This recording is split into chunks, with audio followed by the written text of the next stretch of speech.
Hey, what's up, Knife Tube? We're going to do a sharpening today, a freehand sharpening of an old Master Hunter, cold steel Master Hunter in Sanmai VG-1 cutting core. I like VG-1 models much better than the VG-10 cord models. This steel was done very, very, very good. Um, their VG10, the Sanmai VG10 has done good too, but the VG1 is really, really done well, and it's such a nice sharpening steel. Um, this edge actually has a lot of wear on it, a lot of use. So we're going to completely strip the steel off of here. We're going to set a fresh bevel because this one from the factory was convexed a little bit. I want a flat V bevel.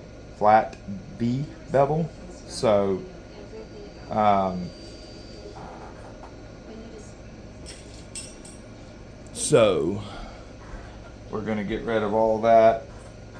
Make a perfectly flat V bevel. That's not easy to say. V bevel. And just get into some fresh steel. This knife really has been a workhorse, and one of the best skinning knives I've ever used, to be honest, as far as a production knife.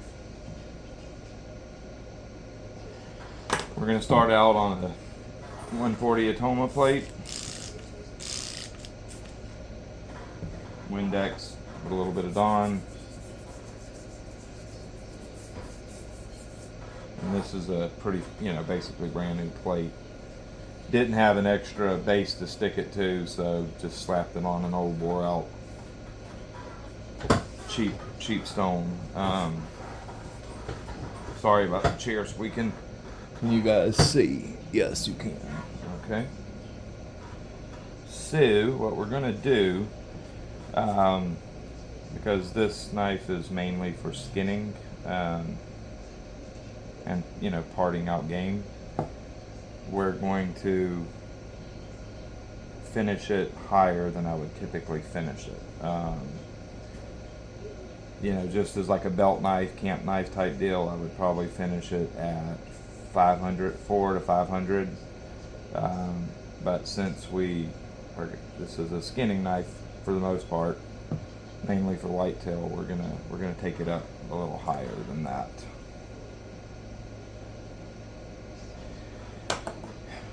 Start out on the 140. I'm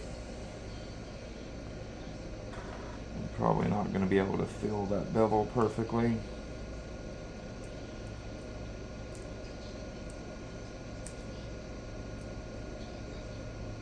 Yeah, probably not going to be able to fill that bevel right now.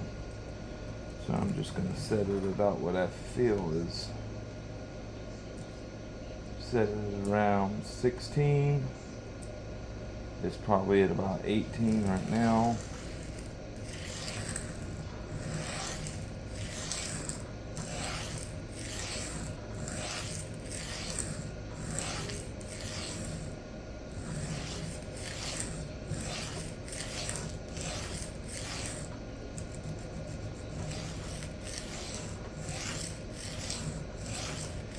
I'm not going to talk a whole lot through this sharpening. I'm just going to let you guys listen to the songs and watch the sharpening without hearing me.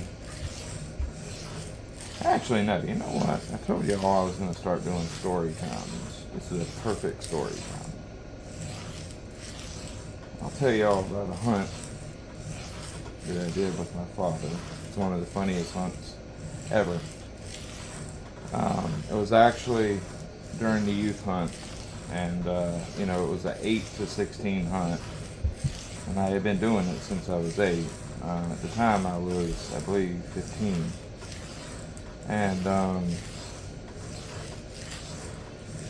we had walked around a lot that day. And honestly, it was hot, boiling hot. So, and us being dummies didn't bring but, one water bottle apiece. And we was, trying to jump a deer. And So we was walking a lot, and it was hot, and we, you know, didn't have much fluid. Man, that stone cuts fast. We got a burr to about right here.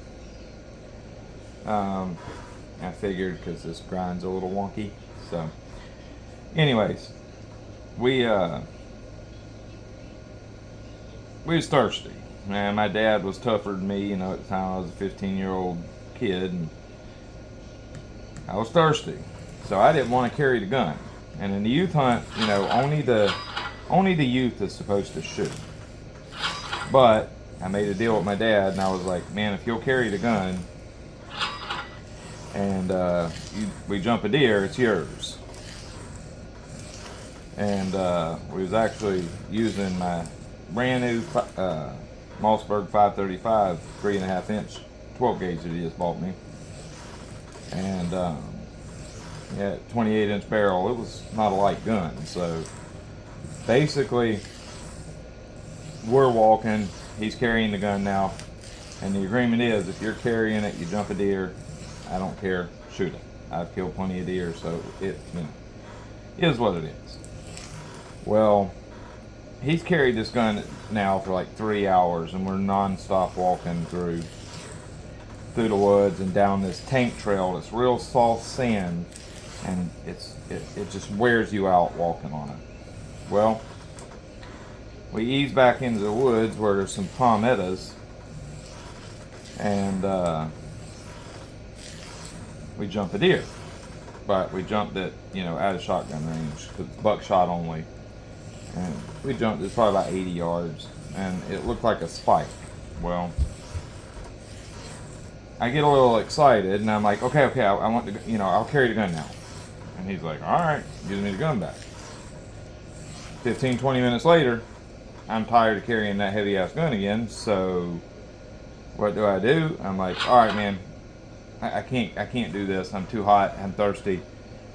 Carry it, deer's yours. So he takes the gun back. He's carrying it. We're walking probably at this time another 2 hours. And we walk into this little palmetto bushel. Palmettos in kind of almost like a circle. Not really nothing in the middle, but just kind of palmettos scattered around the outside, maybe in like a 40 yard circle in diameter. Well, my dad can't hear very well. I have excellent hearing. I heard, and I turn around and look to where the sound was, and there's a nice 4-point standing there, just looking at us. He spooked him, and he stopped, and he's watching us. And I tell my dad, I'm like, give me the gun. Quiet. And he turns around. He's oblivious to what, he don't see the deer.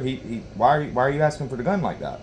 And I just grabbed the gun out of his hand, turn around, pull the trigger, and deer's on the ground. And he's like, what just happened? He totally, like, he didn't see that deer.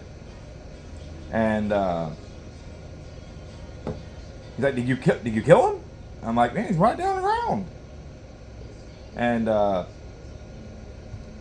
without his glasses on, he can't see too good neither. Well, I mean, he can see, he's safe to hunt, but he didn't see that. He didn't see that deer hit the ground.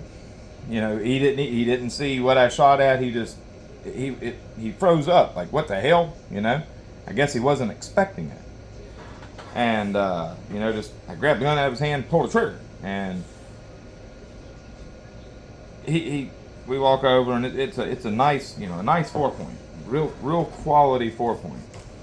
We way back down that tank trail, and it's nasty hot. At this time, it's like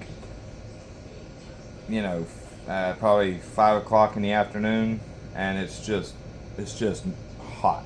So we're dragging that deer down that tank trail, and it's hard going on that tank trail. That's a workout just to walk down that soft you know, it's rough. Well, pulling the deer out, and thank God one of the game wardens, because you don't, on the youth hunt, they take you to your spot. You know, you draw for numbers, and then that's your spot. And then every hour they drive by the main road, and if you're at your number, you know, they pick you up if you want to go back in, and then every hour you can go back and they'll drop you back off. They'll take you out when you want to go back out. Well, we, for some reason, that game warden decided to drive down that tank trail, and God, we were thankful, because we wasn't even probably halfway back. We still probably had another 2 miles to drag that deer, and like, we were about dead. I mean, it was bad. Well, game warden come up, we seen us dragging, so he drove down there and picked us up. You know, we threw the dog, I mean, we threw the deer in the truck, and what was funny is I went to hop up in the back of the truck, and there was this dog named Herschel. It was their tracking dog, you know, in case somebody shot a deer and they couldn't find it, they put old Herschel on. Herschel actually recovered a real nice buck for me. That's another story, but that's an interesting story too. But anyways, old Herschel, when I put my hand up on the side of that truck to get in that truck, Herschel bit the shit out of me. I mean, bit me good. But, you know, canine teeth, full punctures in my hand.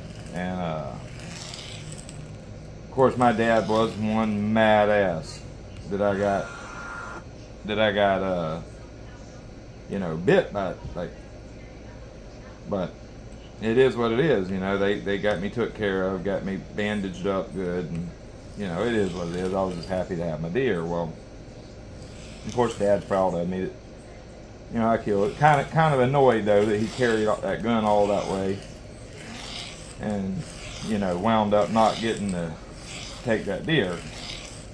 But, I mean, he wasn't actually mad. I mean, my dad's killed huge amounts of deer, so, but he did the work. He wanted to take the shot, so I get it. You know, it's always been a kind of a joke amongst us, but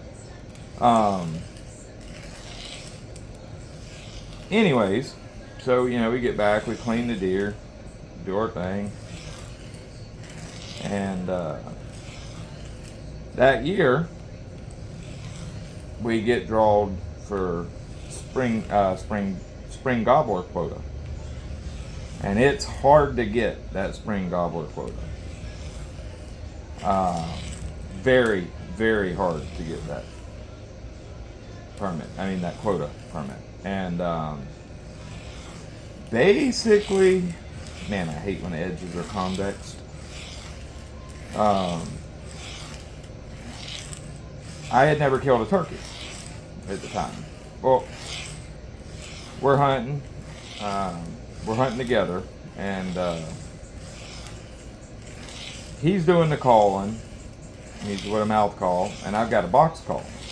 At the time, I didn't know how to use a diaphragm call. Well, we get one talking to us, and we hear him. You know, my dad, of course, when he's way out there, my dad couldn't hear him, but, you know, I'm nodding my head at Dad every time, you know, he gobbles, and, you know, Dad calls back, and I'll make a few clucks on the box call, and clearly this turkey's moving in towards us. Now, keep in mind, my dad's killed plenty of turkeys. I have not killed a gobbler. Well,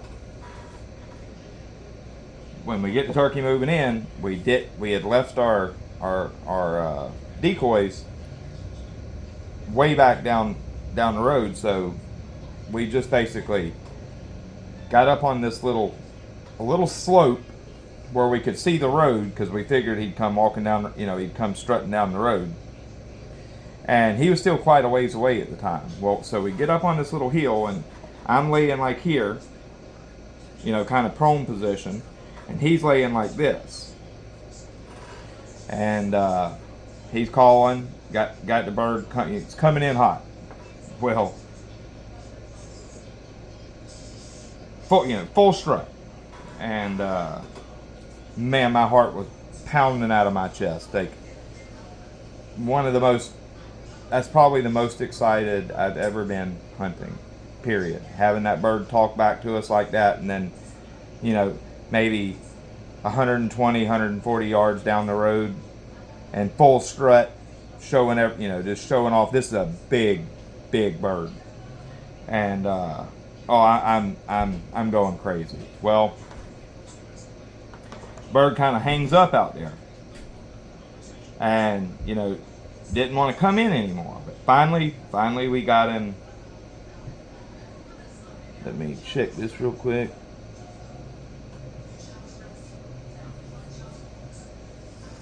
Finally we got the bird moving. Actually, finally we got the bird moving again. And it's taken a while to get that bird in range. Well, the bird's moving. He's coming on in, and now he's out about 50 yards. And he's coming in pretty good. So I'm on him, and Dad kind of nodded his head gently at me, and which I knew he was out of range, but I didn't want to take a 50-yard shot, not when the bird was coming in good. But this bird was supposed to be mine. Well, we sit there and wait. Bird's coming in, and he's in full strut, about 20 yards straight in front of me. I got the bead on his head, and I look over at Dad, letting him know, okay, I'm fixing to shoot him. And he shook his head I thought he was like, don't shoot him while he's in strut. And honestly, I was going to, but the bird was only like 20 yards at the time. And out the side of my eye, when I look over at him, he gives me a little head nod. I hold off.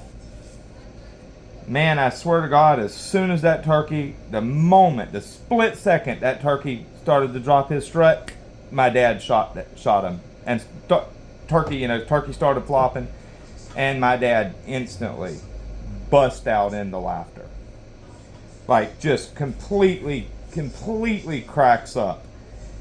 Oh, I was furious. And he's like, well, at least you didn't have to carry him, immediately. And I'm like, what, man? That was my bird. I was supposed to get the first one. That's my bird. That was the agreement. And I'm pissed.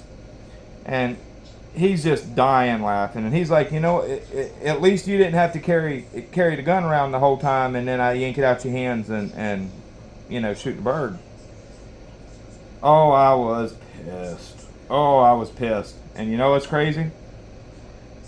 That was in that management area. That was the biggest turkey by weight and beard and spur length killed that year. It was, I believe, 20.7 pounds, 11.5-inch beard, and I can't remember this part, around 2-inch, seems like, maybe 2.25-inch spurs. But this was a big tom. And man, everybody at the check-in station, everybody was just all up on that bird.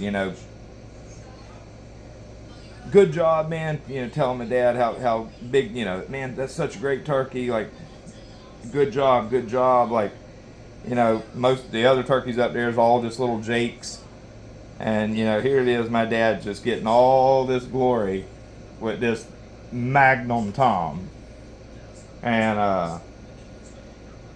oh my God, it literally eat me up. And when I say it eat me up, I literally mean it eat me up. I was so upset at my dad for that, and I was furious. And you know what? I deserved it.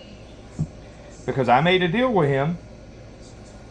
You know, if he carried that gun around, he could take that deer. And then, you know, it's not like, you know, he didn't see the deer and the deer was running, and I had, you know, only had just a split second to, I couldn't get him on, you know, point the deer out. Deer would have been out of range. It wasn't a situation like that. The deer was literally standing there pawing at us. That deer was curious of what the hell was going on. He wasn't fixing to flag and run off. You know, and I dogged him, and he dogged me back. And, you know, he's like, I'm not going to lie, that's the biggest turkey I've ever killed. He's like, you know, I've killed some really big turkey, but that's the biggest turkey I've ever killed. He's like, but I really wanted, you know, I really would have been more proud for you to take that turkey. He's like, that, you know, that would have made me so proud for you to take that turkey. He's like, but honestly, I had to teach you to not, you know, what you did was dirty. What you did was wrong. You know, you broke the deal, and I wanted to show you how it felt. So he took that turkey, and oh man, it absolutely ate me alive. And it took me, I was mad for a while. It took me a while to come around to it and be like, you know, I do see the reason why you did what you did, but boy, it ate me up. And you know, I still ain't never got to kill a turkey that big, so you know, it just, yeah, it was a thing.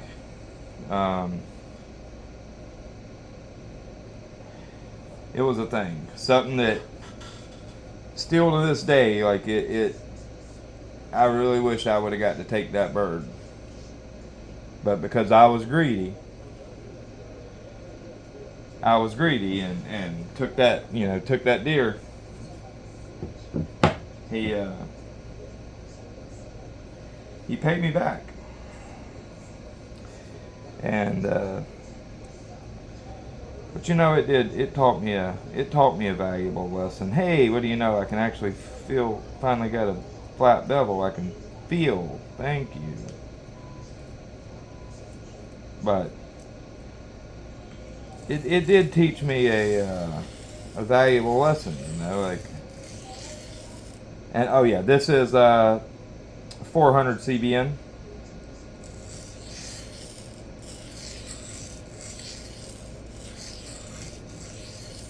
And if this was just going to be like, you know, a typical belt knife, this is probably where I would finish this steel. But I'm going to go ahead and take it a little finer since it's, you know, going to be a caping knife and a butchering knife. But yeah, it really did. It ate me up on that turkey, and that was a valuable lesson taught. You know, if you make a deal with somebody, you stick by that deal. Because if that person makes a deal with you and don't stick by their end of the deal, it's gonna hurt. And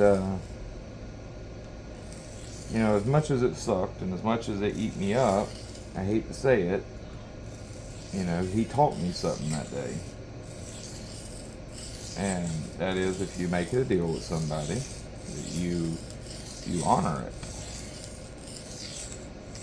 So I'm thankful that he did it now, because it made me be a better person.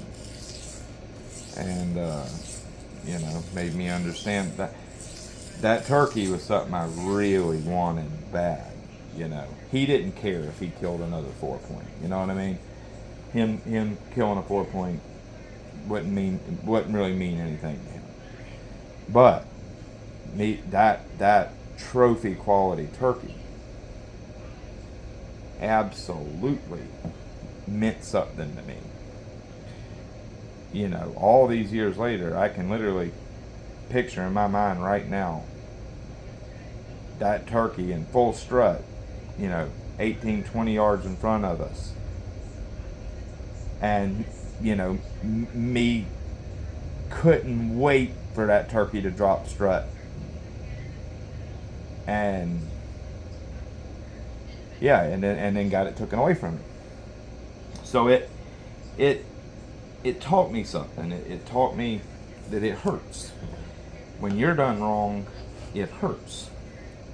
And when you do that person wrong, it may feel good. You know, you may get what you want, but it's gonna hurt that person. And you know, as much as it sucks, I'm thankful for it because it really did make me a better person.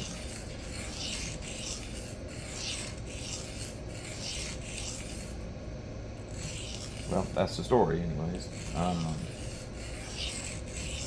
And we did get me a spring gobbler too the next day, but mine was just a little Jake, you know, and still felt nice, you know, taking a turkey, but boy, it didn't feel like it would have taken that, you know, that trophy turkey, but hey, it was a valuable life lesson learned, and something I actually, you know, I owe my dad for that, because that instilled something in me that may not otherwise have been as deeply instilled if it was done another way, you know, or without showing. Like, he showed me. And yeah. Every time I look at that, I still have the shotgun shell that he took that turkey with. So every time I look at it, I'm reminded of that moment. And yeah.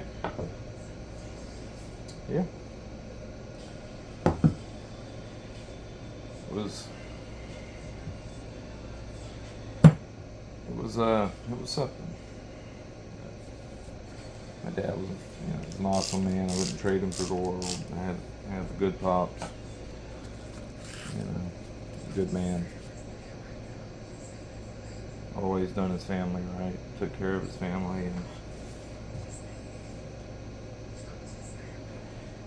you know, I'm a good father, and I'm a good father because he was a good father, and I'm absolutely thankful for it.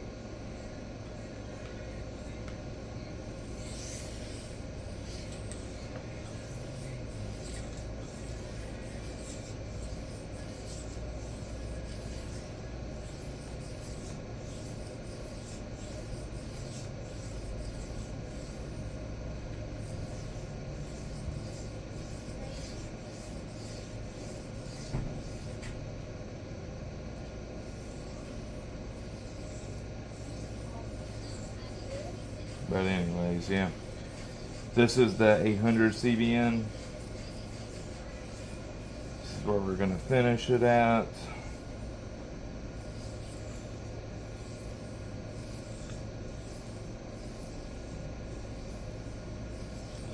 Yeah, so far with this Rikon CBN plate, I'm quite impressed with this plate. This is a really, really good CBN plate.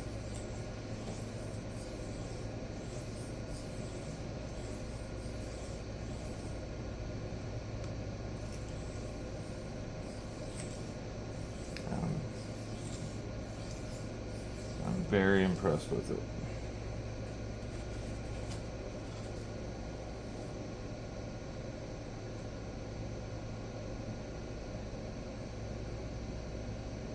Such a nice finish, this leaves.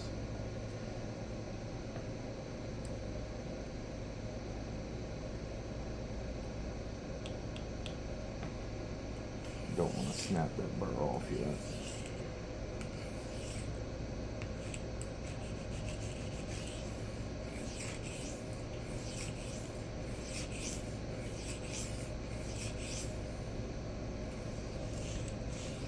Oh, actually, while I'm sharpening this knife with a blade shape like this, I'm going to give you guys a tip.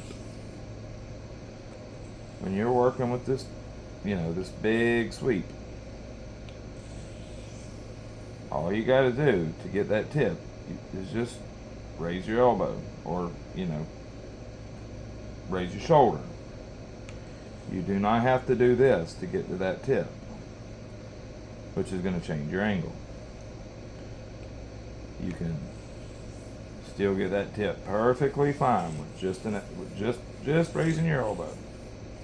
No need to sweep that wrist.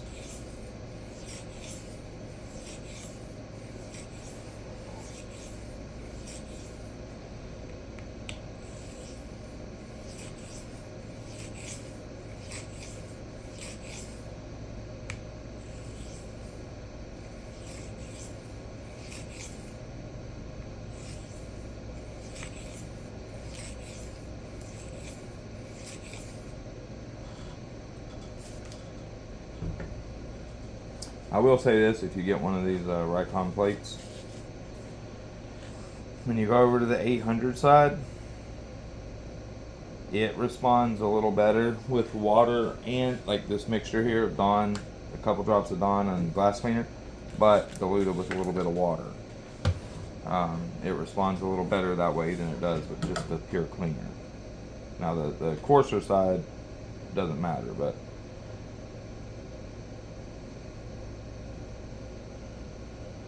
looking good.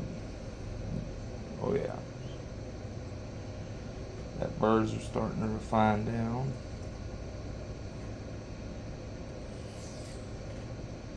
Don't quite want to break that burr loose yet.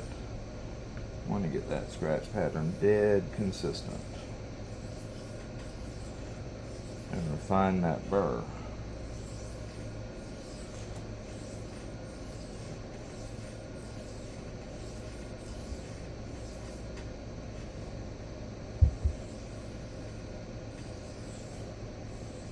I'll tell you what, if you're a hunter and you're cleaning game a lot, get one of these Master Hunters. It is such a great caping knife. It's not even funny. Like it field dresses and capes, skins animals so nicely. And that VG-1 is such a nice sharpening steel.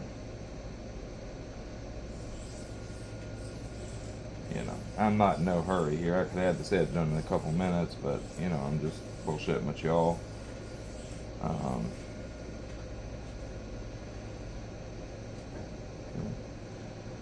Start refining that burr down. We're going to flip it back.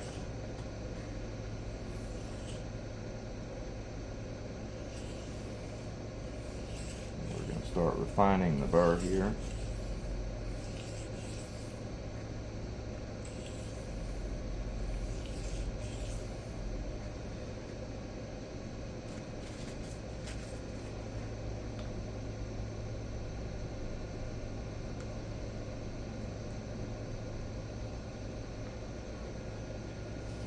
Remember, every time I flip that burr back and forth, I'm weakening that burr.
Now we're going to start with the edge leading deburring passes.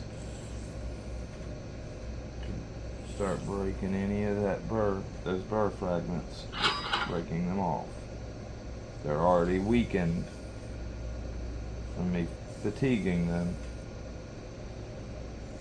Now I'm just going to alternate with lighter and lighter pressure.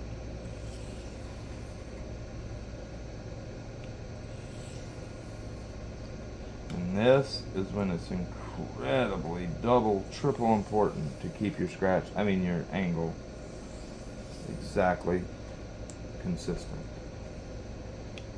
And making sure you're starting out at where that same angle the bevel's set at. You want the least amount of error as possible right now. And it's really important at this stage.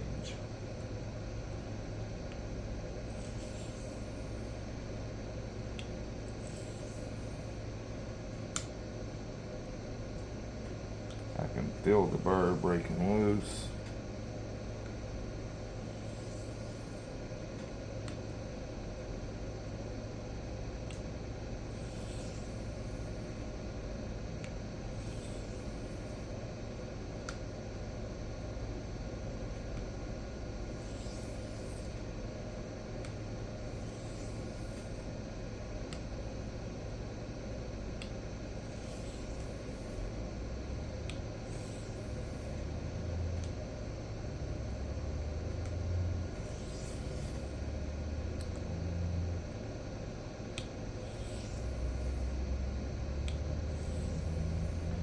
I really do like this plate very much.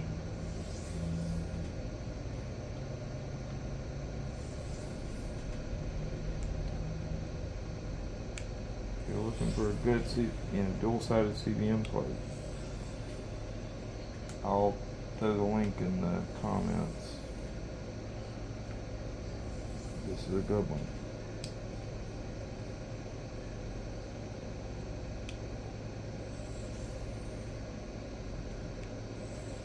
And now I'm getting to where I'm just literally less than the weight of the knife pressure. I'm basically just kissing the apex against the stone. Very, very, very lightly.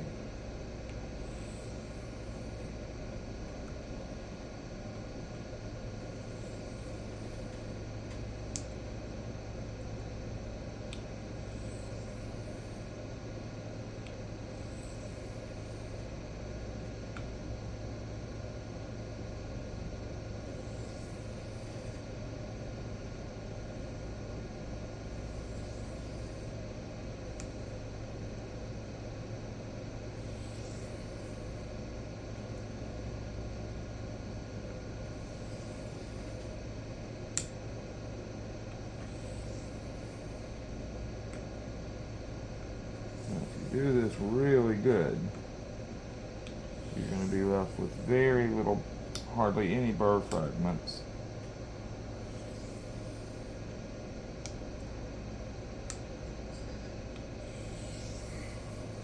Okay.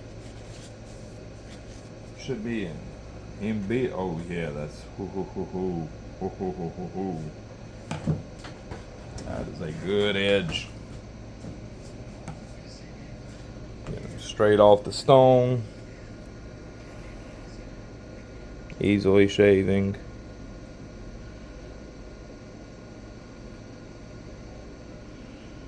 Easily shaving.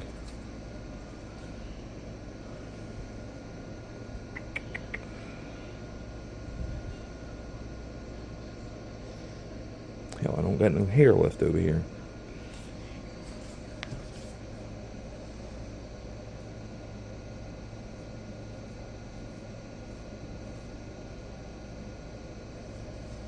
Straight off the stone, no stropping. Oh yeah, that's shaving good. Extremely aggressive.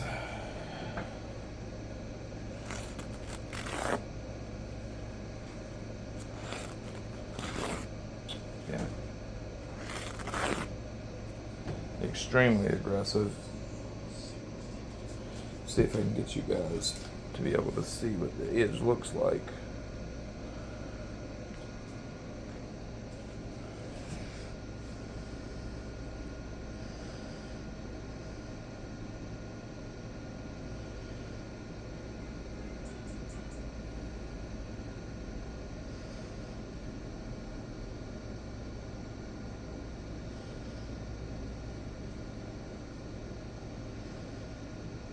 There we go.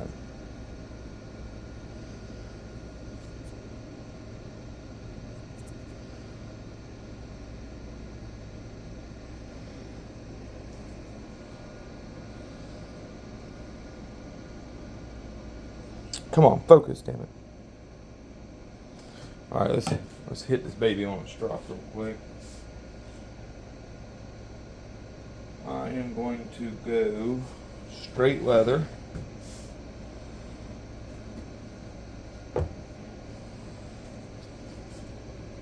No compound.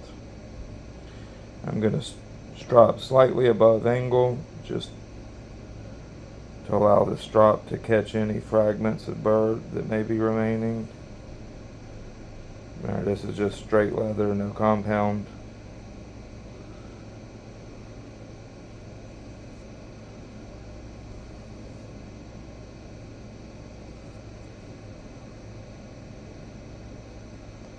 I'm not really worried about changing my scratch pattern because there's no diamond emulsion on here, so I can strop, in this direction here without upsetting my scratch pattern. Can you guys see? Yeah. Slightly over angle. That's going to remove any of those little burr fragments that may still be remaining.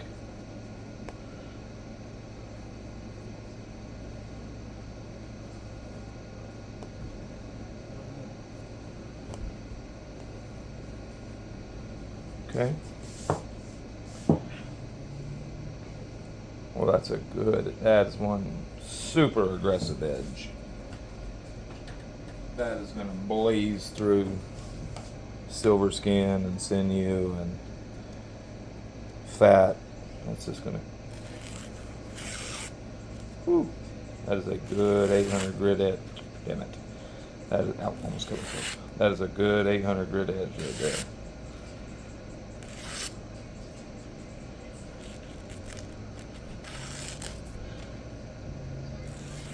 Super aggressive.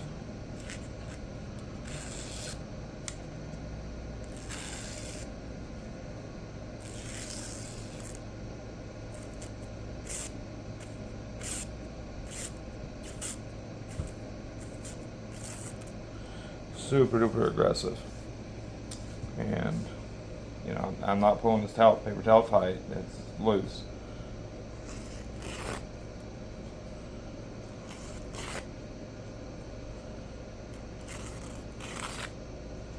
Anyways, very, very, very exceptionally sharp. And now this baby is ready to do some skinning.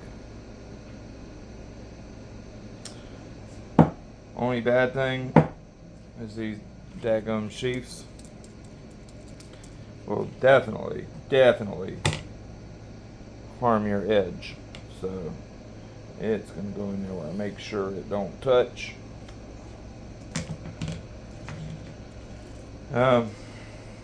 Thank you guys for hanging out with me. I hope y'all enjoyed the story. I'll start doing story times like that. Like I said, I want to let you guys get to know me a little better, personally, and talk about life. This Rikon CBN 400-800, a exceptional CBN plate. I'm very impressed. They do have a 150-250. That's a must buy. Yeah, I'm glad I got the set. I think if you get all 4 grits, you will absolutely be happy. The 150 definitely cuts. It cuts as fast as an Atoma 140, no doubt about it. Next reprofiling, I'll show you all that one, and it really rips steel off, but yet leaves no deep gouges or anything like that. I'm very impressed with these plates. They're not cheap. $169 on Amazon. I have seen them for down, Sometimes I've seen them down around 100, 109. But if you're looking for a high performance CBN plate, you know, yeah, 160 bucks, that's kind of expensive, but this is a high performance CBN plate. So, you know, you're definitely getting your money's worth. And that, you know, that 150, 250, 100% is going to outlast an Atoma 140, and it continue to cut. Over use, it's going to get to where, as the Atoma starts to fall off in cut speed, the CBN is going to continue to cut faster for much longer. So, you know, if you need a good reprofiling plate, check that 150, 250 out. If you want a great, you know, just two-stone progression, 400, 800, you're good to go. That 400 cuts quite fast. It cuts faster than this 200 grit diamond plate. So, or maybe not. I'd say it cuts about the same. You know, definitely not as fast as the 140, but I'd say, you know, pretty close to that 200. Anyways, check them out. I'll put the links. I'll put a link for the Master Hunter and for the Rikon CBN plates in the comments. All right, guys, y'all have a good one.